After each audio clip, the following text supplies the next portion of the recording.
We got a very cool thing in the works here in Rapid City, and that's the Indoor Sports Center. Have you interested in mindful living realty or realtor right here in Rapid City, South Dakota? Today, I sat down with Domingo Rodriguez with the Rapid City Sports Commission, and we talked all things Sports Center and Rapid City Sports Tourism. Thank you so much for joining me today to talk about all the things Sports Commission and Sports Complex. I know that it's very exciting for our city. Let's start with talking more about just about you, your time here in Rapid City, and and your family. Absolutely. So I moved to Rapid City fresh out of college at Black Hills State in 2006, and I started volunteering for an organization called the Rapid City Sports Council. Very few people know what it existed or what we did, but that's how I got involved in sports. I didn't have kids. At the time, I wasn't married. I was just trying to figure out a way to have an outlet through sports. So while working in hotels, I decided to volunteer for this organization. We gave away grant funds for sports tourism tournaments, some of which are still in existence today, and some that I work with still to this day. But the whole thing is just to try to grow sports tourism in Rapid City. I worked in hotels. I worked in sports for Visit Rapid City, and from 2010 to 2016, I left. And then when the opportunity came to start a sports commission, I was on the hiring committee and the community to try to build this thing. And then at the last minute, I was asked if I would help lead this. I was very knowledgeable of sports, very involved by that point in sports as a parent, coach, board member of several organizations, and just fell into this. And now we're just trying to move the needle for Rapid City and our athletes. It's not just about sports tourism. The difference about the commission versus the position I had previously is investing in our local community, as well as profiting, letting businesses profit off of sports tourism. Right. So talk to us about what is the Sports Commission, how did it start, and how that whole piece. Yep. Visit Rapid City. We are a 501c3 underneath Visit Rapid City.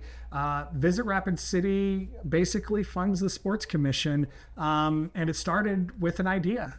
Dave Dolan, who's an employee of ours, we've been kicking this around probably since 2012, and finally we got the support of Visit Rapid City to kick this off. And again, our goal is to grow tourism, but also we realized that we needed additional assets to grow tourism in Rapid City, including places to host tournaments, access to fields to host tournaments, some different things like that. And that's how the Sports Commission came about. And we started in February of 23, and 3 years in, we're on the pretty young organization in general, though. Yeah, but we're close to getting to where we wanted to be and make an impact. That's the goal. Nice. Well, if you accomplish a goal under 5 years, that's pretty impressive, actually. It's been crazy. Right. So not only do you deal with sports tourism in general, but you also deal with the current things that are going on right now. Absolutely. A perfect example is L&I. I was on the L&I or worked with the L&I board for 10 years. And then now with the Sports Commission, we were able to help that board with the help of Rapid City area schools. Now the L&I tournament's going to grow to 64 teams and looking to grow even more. Right. But so working with those that are existing events and then trying to bring some new ones into Rapid City as well. Right, which is a great segue for the sports complex that we are excited to start seeing. This is something that I knew was a good idea, even with my kids' sports were knowledge bowl and math counts. I mean, that was their sports. So even as a parent that doesn't have a lot of kids in sports, I knew that this was a great idea, and so that we certainly needed for our area. So talk about what is the sports club. I would kind of like to know what else involved. How big is it? How many courts are there? What's all involved in it? What's all going to be into that building? The sports complex will be about anywhere between 180,000 to 210,000 square feet. There will be 8 basketball courts that are convertible to 16 volleyball, 32 pickleball. On one side, there will be another indoor turf soccer field, full-size soccer field. With like a grass type turf, normal? Yeah. it will, and then between those two, there will be a sports performance piece because our athletes will have an area to where they can train. The public can train. Inside the turf space, there will be a walking track that the public can use, similar to one in Fargo that we've looked at. And then there's also going to be an indoor playground and some different things that the community can use. Because I've said this, I've lived here for so long, we don't have a community center in Rapid City. So this will help. Unless you go to the rec center or the ice arena or the swim center downtown. But you can't even lift weights in those facilities either. So it's going to fill that gap. But also, as a sports parent, it now will allow us to host tournaments, bigger tournaments. We already host several tournaments, but now with additional court space, we can grow those winter tournaments and create a year-round destination for sports in Rapid City. This is a no-brainer. Yeah, so it's an awesome concept. And other communities do it, but also our community doesn't have to pay for it, which is the part that most people don't understand. Right. Well, I've got one of the agents that's worked with me is a volleyball mom, and she's always going to Sioux Falls or Denver or somewhere else. Yeah. And I think that's a huge. I know volleyball isn't mentioned much, but I think it's a huge component because her kid's in what's the club sport? JO. Yeah, the cooler one. Yeah. JO. The JO volleyball, and honestly, volleyball is our biggest area of improvement and opportunity, because currently JO volleyball, Black Hills Juniors, doesn't have a home. They have to find gym space wherever they can, and now there would be a place where they could call home and kids can train not only volleyball but other sports as well. Right. Now, is there going to be like some extra rooms for like the swim center has for like yoga spaces or rooms other people can rent or that kind of a thing? Yeah, we are just working through conceptual, and we just are negotiating with architect and engineer, things like that. That was something that the community said that they would like to have in the facility. We just have to figure out how to map it out. Again, the area, the land that was proposed with Liberty Land for the complex to sit is still our preferred location. The complex will go there. So we just have to figure out how to fit it on the land, trying to mitigate some of the shortcomings that we lost with the Liberty Land TIF, and now try to figure out how it fits on the land and what's all in it. So that will happen over the next few months. Right. It sounds like we've got a great idea of how to make it work for us and moving forward. Absolutely. Yeah. And I think the biggest question on a lot of people's mind is, of course, the money. The whole Liberty Land TIF caused a lot of questions, a lot of bad feelings back and forth. So I know you mentioned before, it's paid for. We got things taken care of that area. Yeah, and fortunately, with the help of the mayor, city council, Daniel Ainsley at the city finance office, the TIF district that often got confused for Liberty Land was approved. Yes. So we have roughly about 25 million allocated for the sports complex plus vision funds. Also, there was a $5 million allocation for vision funds for the sports complex. But also, I think the biggest thing that I think is a kudos to the hotels is the hotels implemented an additional hotel occupancy tax that's going to fund this complex. So the hotels see the value of bringing in people in the wintertime. Therefore, they're going to put in about 28 million or 25 million, somewhere around there, to help build this, because they see the value in year-round tourism and driving people into Rapid City. So they're going to collect an extra amount of money per room and then basically shift it back your way. Correct. It goes to the city, and then the city will pay the mortgage on the sports complex. So not a single dollar will go out of the pocket of Rapid City residents to build this complex. Now, I'm not saying that there's not going to be a fee to be part of the upkeep and maintenance is not going to be cheap. So there's going to be an expense to the public, but it's not going to be to build it. It's going to be a standard membership, whatever that looks like. Yeah. Well, I told my wife that you were looking about for a secondary naming person, but she didn't have an extra $5 million that she wanted to throw around. So I was like, but it could be cool. We'll move on. Come on. Emond Sports Center. I mean, come on. Yeah, that's the thing is we're in a pretty good spot financially, and we haven't started raising money yet. Which most communities who do this, they usually struggle to find the money. Where we've struggled to figure out how the land is going to work and all of the ancillary pieces, but the money has been secured, so we're in a pretty good spot there. We could always use more, but Of course, good spot. who can't, right? Yeah.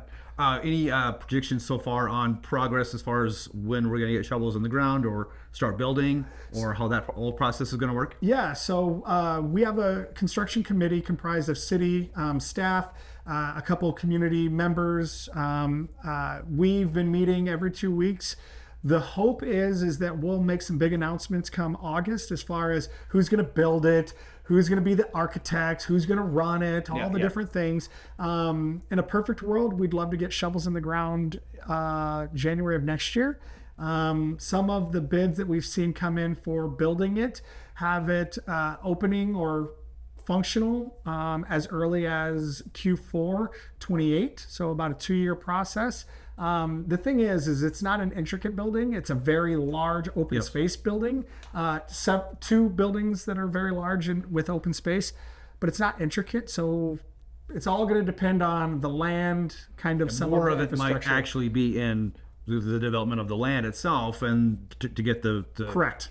building put together. Yeah, I can Correct. imagine this parking lot and all the Yep. different things, and All the ancillary pieces. right. Or is the city working with you as far as parking lots per square foot, or do they gonna just say you got to have X, or are they kind of working with you? It's the standard. I'm glad you said that because obviously you're in the know, but that's we're using the same matrix based on square footage, this is a very large building. So it's going to need a lot of Huge parking. parking lot. But also when we did a public survey, that's one of the things that people did say is we need plenty of parking because there's going to be a lot of people going in and out, and we need to make sure that we accommodate Oh all yeah, of them. because I've been way back in the day. My kids were doing some soccer at the Valley West sports area, and do you find parking there? Yeah. Is pulling your hair out. It's insane. And all the development that goes out there, we can leverage shared parking, some different things.